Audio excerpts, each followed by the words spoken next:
The fall of the Roman Empire, one of the most iconic events in history. A story that spans centuries, filled with triumphs and tragedies, power and corruption. But how did one of the greatest empires the world had ever known crumble into ruin? At its height, the Roman Empire stretched from the British Isles in the west to the sands of the Middle East in the east, encompassing parts of Europe, North Africa, and Asia. It was the epitome of power, civilization, and military might. But as the empire expanded, so did its challenges. One of the first signs of trouble was the constant pressure from external threats.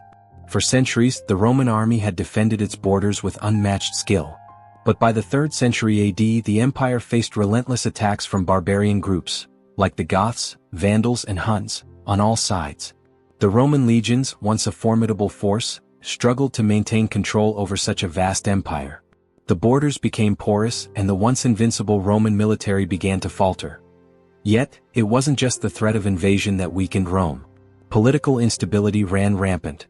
Emperors were frequently overthrown or assassinated, and civil wars became a regular feature of Roman life. The empire became increasingly divided, with power shifting between rival factions and emperors.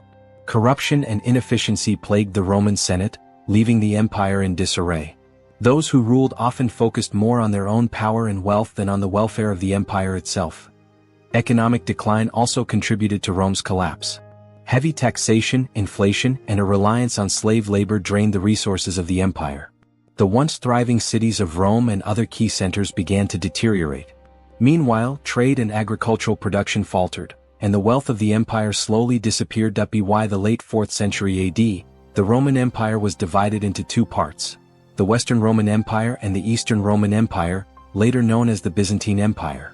This division made it harder for Rome to defend itself and respond to threats. While the Eastern Empire would survive for another 1,000 years, the Western Roman Empire became increasingly fragile. The final blow came in 476 AD, when the last Roman emperor, Romulus Augustulus, was deposed by a barbarian general named Odoacer. The Western Roman Empire came to an end, marking the fall of Rome. The once mighty empire had crumbled under the weight of its own internal and external pressures. The fall of Rome wasn't a singular event, but the result of centuries of decline. Rome's legacy, however, lived on. Its ideas, its art, its philosophy, and its architecture continue to shape the world today. But its fall marked the end of an era and the beginning of a new chapter in history, the Middle Ages.